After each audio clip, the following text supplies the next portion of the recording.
मैं आपको जिम्मेदारी से कह रहा हूं और कसम उठा देता हूं, रब्बे काबा की कसम है, मैं जिम्मेदारी से कह रहा हूं, अल्लाह खुद हमें मुस्तफा के पास भेजता है।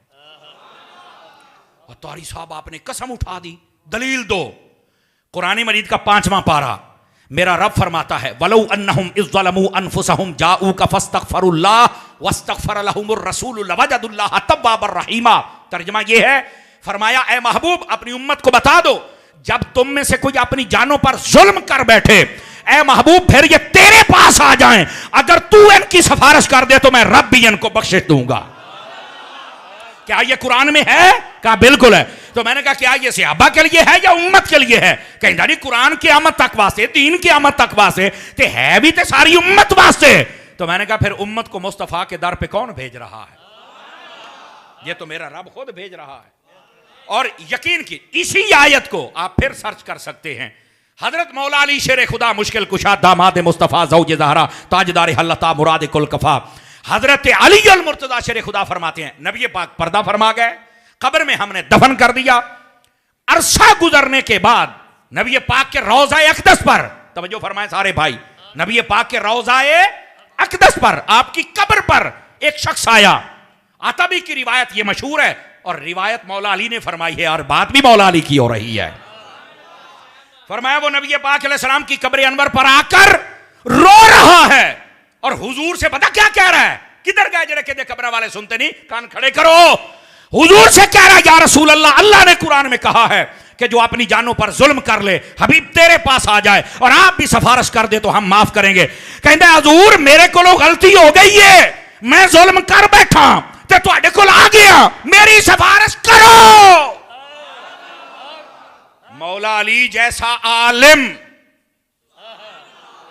ये मैंने एक लफ्ज बोला है, मौला अली जैसा आलिम। आप सुन रहे हैं, आपने ये नहीं कहा कि यार ये नबी कब्रों वाले नहीं सुनते, हाँ अल्लाह से माफी मांगो, गैरुल्लाह के पास ना आओ, कोई नबी वली मदद नहीं कर सकते। नहीं, मौला अली शेर खुदा सुन रहे, आप फरमाते हैं जब उसने ये अर्जी पेश की, हुन मैं मठा जिहा बोलना है, हुन वारी तो हड्डी आ गई। कहता है रोज़ा, कहते हैं रोज़ा रसूल से आवाज आई, हमने तेरी सिफारिश भी कर दी है और अल्लाह ने तेरी बख्शिश भी फरमा दी है। उठा ना यार, तफासिर में ना मिले ए अली रज़ा नूं दस्या जे, मैं तुहानूं हवाला देंगा, आपने ते अपने पराया भी लिखिया जे। तो कहां गए वो जो कहते हैं कि रोज़ा रसूल पे नहीं जाना चाहिए? नबी पाक के हुजूर ने फरमाया मेरी कब्र को ईदगाह ना बनाना। ये 4 चीजें मैंने बयान की, 4 चीजें। अब आप सोच में पड़ गए, एक बंदा हदीस पढ़ के कहता है कि इसका मतलब यह है कि हजूर ने फरमाया मेरी कब्र ते तुसीं रश नहीं लाउणा। अतारी साहब 3 हदीसां ते चौथी कुरान की आयत पढ़ के दसदा पिया भी हजूर दे रोज़े ते जाना ही जाना है। लेकिन जहन तो डबल माइंड है ना भाई, उन्हें जी गल की फिर उसका जवाब की है? मैं क्या पहलों मैं दिता इलमी जवाब, इनू कहते ने जिदा का मूँह उदा दी चंड, शरीकों का मूँह मैं दिता सुजा। हुण आ जाओ तुहानू जरा खुश करिए भी एदा मतलब क्या है। अगर आपको समझ आ जाए तो फिर हम आगे बात चला लेंगे, वरना हम तकरीर बंद कर देंगे। टाइम वैसे एडा कोई नहीं होया, 11वीं तो 12वीं वाला टाइम जाता पे है, आप 11वीं भी खाने आ 12वीं भी खाने आ, टाइम एडा कोई नहीं होया। जैसे मुझे अली रज़ा ने कहा था 10:15 बजे तकरीर शुरू नहीं, साडा फौजी टाइम है। मैं क्या मैं खुद फौजी ही हाँ, टेंशन नहीं लैनी। हाँ लेकिन वो फिर मैनू पता लगा भी फौज के नाल पुलिस वाले भी आए तो थोड़ी जी लेट हो गए हैं। क्यों जी? थोड़ी जी लेट हो गए हैं। मैं क्या चलो कोई नहीं, साडे भरा ने भी पढ़ना ही है ना जी। तो ज़ौक साहब यकीन करो मैनू बड़ा ही लुत्फ आया, बहुत ही सोहना पढ़िया है। मतलब जो अल्फाज की अदायगी, सुर, मतलब पूरा कारीगर बंदा जे माशाअल्लाह। अल्लाह मज़िद फज़िद, अल्लाह बरकत अता फरमाए, बहुत सोहना पढ़िया है। दोस्ताने गिरामी, तो अब टाइम इतना नहीं हुआ, लेकिन बात सुनिए और समझिए। हदीस पढ़कर देखो कितना बड़ा तफरका उम्मत में खड़ा कर दिया, उम्मत को तोड़ के रख दिया, हुजूर के दर से दूर करने की कोशिश की जा रही है। कि नबी पाक ने फरमाया मेरी कब्र को ईदगाह ना बनाना, तो ईदगाह का मतलब मेला है। असि क्या मेला नहीं, तो कहता रश है, तो हुजूर की कब्र से रश नहीं लाना। अब मैं क्या नहीं हो भाई, मैं ना हूं एक इस तो भी अगली गल करके जवाब मैं फिर देना जे। मैं क्या ये हदीस है और मैं आपको बताता हूं, शरफुल मुस्तफा बहुत सारी किताबों में मौजूद है। नबी पाक ने फरमाया 70,000 फरिश्ते मेरे कब्र पर सुबह आते हैं, 70,000 शाम को आते हैं। जो एक मरतबा आते हैं वो दोबारा नहीं आ सकते। मैं क्या 70,000 आउन तो राशन लगता है? ते जे फरिश्तियां दा लग सकता तो साडा कसूर की है? नहीं तवज्जो फरमा रहे ना यार। ये मैंने कहा एक और बात करूं। अब आइए असल जवाब की तरफ। देखिए आप रायबैंड में रहते हैं, लेकिन जो इश्क होता है ना वो जिथे भी होवे वो अपना रंग विखाउंदा जे। ए हुण तुहाडी वारी आ गई रंग विखाण दी। अली रजा भाई और आपकी टीम के जितने लोग हैं, अल्लाह उन सबको सलामतियां अता फरमाए। इधर मेरे वेखे दे, हुण तुहाडा इम्तिहान आ गया। इसका जवाब क्या है? इसके दो जवाब दूंगा। और मैं पहले बता रहा हूं, अगर आपको चस ना आए तो विचों बोल पे जी अतारी साहब मजा नहीं आया, मैं तकरीर छड़ देंगा। ये मैं पहलों तुहानूं दसदा पिया। मजा इतना आएगा सारी जिंदगी जे दुआवां ना दिओ तो गल है। और ये भी लंगर मौला अली का है। जवाब सुनो कि नबी पाक ने फरमाया मेरी कब्र को ईदगाह नहीं बनाना। अगर इसका मतलब यह नहीं कि कब्र पे मेला नहीं लगाना, यह मतलब नहीं है।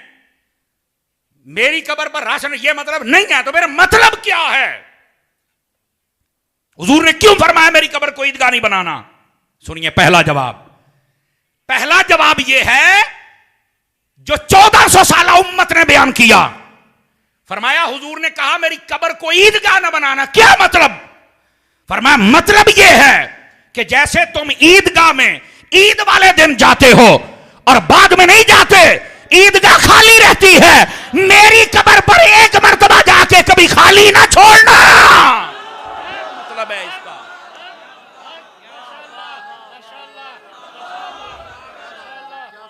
जज़ाकल्लाह। बोलो ना यार, सारे सुभान अल्लाह बोलो ना। अब इसका मतलब देखो क्या बन रहा है। जज़ाकल्लाह। मेरे नबी ने फरमाया मेरी कब्र को ईदगाह ना बनाना। क्या मतलब? कि ईदगाह में तुम एक दिन के लिए, थोड़े वक्त के लिए जाते हो, बाद में सारा साल ईदगाह खाली रहती है। मेरी कब्र को ईदगाह ना बनाना, कभी खाली ना छोड़ना, थोड़ी देर के लिए ना आना। ईदगाह का मसला और है, तुम्हारे नबी के दरबार का मसला और है। एक मतलब यह है, अगर आप जागे तो यहां दूसरा माना भी बयान कर दूं। अच्छा मैनू ये दसो, पहले दस ओ पुत्र छेती करो, केड़े कमी पै गया हो, चन मेरा जल्दी कर, जल्दी मेरा बच्चा। खलो के पैसे नहीं ले दे, वैसे है मेरा वोट, इन्हें कढ़ा लै ने पैसे, अल्लाह बरकत दे। और ये बच्चे जैसे आपने संभाल के, पहली महफिल जिथे मैनू बच्चों को टेंशन नहीं है, बिल्कुल तुम संभाल के बिठाए ने, ऐसे बच्चों को अपने पास बिठाया करें। और ये जो आप बच्चों को भेजते हैं ना, नजराना दे के आए, देखिए ये कोई फ़र्ज़ और वाजिब नहीं, महफिल के ये फ़राइज़ नहीं है, ये आपकी मोहब्बत है, आप दे जाएं। हुजूर ने जब चादरें दी हैं, समझ आ रही ना, तो अगर आप कुछ दे देंगे तो कोई ऐसी गल नहीं है। मैं एक बात कर रहा हूँ, ना भी दें तो हो जाएगा, लेकिन ये जो छोटे बच्चों को आप ये भेजते हैं ना, ये भी एक राज है। सूफिया ने लिखा है, आपके घर में अगर बाहर कोई आ गया ना, और फ़कीर दरवाजे दे तो 10 रुपये भी देने हैं ना, तो बच्चे को दुआ क्यों फरमाया, उसकी आदत बन जाएगी, सखी बन जाएगा। यहां बच्चे लाते हो, इनको कहा करो जाओ दे के आओ, आप टुर जाना, ये तो आशिक बन जाएंगे ना। इन्हों पता होएगा असी महफिल किवें जाना है, ये एक अच्छी तरबियत होती है। लेकिन बिठाया इन्हों अपने कोल करो जिदा तुसी बिठाया है। नहीं यकीन करो ज़ौक साहब, तुहाडा ते तजर्बा होना है, पिंड के 35-40 बच्चे साढ़े सामने बिठा के, वड्डे सारे पिछे होके बह जाते हैं, फिर कहते तकरीर सुना। मैं क्या हुण इत्थे की सुनावां, उन्होंने वेखिए, वो बच्चे होते हैं बेचारे, फिर आपस में बात करते हैं, तो बच्चे अपने प्यो दे नाल बैठे सोने लगते हैं। संभाल के जरूर ले आया करो, ये साडी पनीरी है और इन्होंने ही अगे काम करना है। लेकिन मैंने एक मतलब बयान किया, हदीस का मतलब सुन के स्वाद आया है। और मतलब क्या था, नबी पाक सल्लल्लाहु अलैहि वसल्लम ने यह नहीं फरमाया कि मेरी कब्र पे राशना लगाना या मेरी कब्र से नहीं होना, नहीं, मतलब यह था कि ईद वाले दिन तुम एक मरतबा जाते हो, थोड़ी देर के लिए जाते हो और फिर वापस चले जाते हो, ईदगाह खाली रहती है, मेरी कब्र पर एक दिन थोड़ी देर के लिए आके जाना नहीं। ईदगाह और है, तुम्हारे नबी का रोजा। अच्छा एक तो ये मतलब था आपका। ओ हो यार, अब मैंने एक जगह हदीस बयान की, एक बाबा बोल पिया, कहंदा बड़े पलीत रहे हो बंदे, जेड़ा ओ तर्जमा करते हैं, आ सुन के तो चस ही आ गई है। मैं कहा इसे वास्ते कहने सुनिया सुनिया करो, लौड़ी हुण दूसरा तर्जमा भी सुनिया जे, तो जे पहलों तो ज्यादा चास ना आवे तो फिर भी मैनू आख्या जे भी अतारी साहब स्वाद नहीं आया। लेकिन ड्यूटी तुहाडी अपनी तवज्जो मेरे हाल, मुल्ला अली कारी ने यहां पर जो कहा वो फरमाते, हुजूर ने फरमाया मेरी कब्र को ईदगाह ना समझना। क्या मतलब? फरमाया इसका मतलब यह है कि मेरे नबी फरमा रहे हैं कि तुम ईदगाह में साल में 2 मरतबा जाते हो, एक छोटी ईद वाले दिन, एक बड़ी ईद वाले दिन। क्यों? कि तुम्हारी ईद का दिन ही वो है, उसके बाद तुम नहीं जाते क्योंकि तुम्हारी ईद नहीं। फरमाया मेरी कब्र को ईदगाह ना समझना कि एक मरतबा जाएंगे तो ईद होगी, तुम जब जब मेरी कब्र पे आओगे तुम्हारी ईद ही होगी। इसका ये मतलब है। जो नबी को चल के सलाम कहे और हुजूर उसको जवाब दें, बताओ इसकी ईद हुई कि ना हुई? फरमाया मेरी कब्र को ईदगाह की तरह ना समझना कि साल च 2 दफा जाना तो फिर नहीं जाना। मैं आपको एक बात बतलाऊं, सहाबा कराम का अमल कैसा था। हाय हाय हाय। कभी सीरत हलबिया और बड़ी बड़ी सीरत की किताबों के अंदर यह बात मौजूद है। हजरत फारूक आजम का जमाना था, हजरत फारूक आजम का जमाना। नबी पाक सल्लल्लाहु अलैहि वसल्लम के प्यारे गुलाम हजरत फारूक आजम, आपने मुल्क शाम की जानिब कासिद भेजना था। उनका नाम है हजरत अब्दुल्ला बिन कुरत रदियल्लाहु ताला अन्हु। उनसे कहा यह मेरा खत है, जल्दी से वहां पर हजरत उबैदा बिन जर्राह रदियल्लाहु अन्हु के पास पहुंचा दिया जाए। हजरत खालिद बिन वलीद, ये सारे जर्नैल वहां थे। फरमाया वहां पहुंचा दिया जाए ताकि इसके मुताबिक ये फैसला करें और हुक्म जारी करें और अल्लाह इस्लाम को फतह अता फरमाएगा। खास एक जंगी मुहिम थी रूमियों के खिलाफ, तो आपने फरमाया कि आप लेके चलें। तवज्जो है मेरे अजीजों की।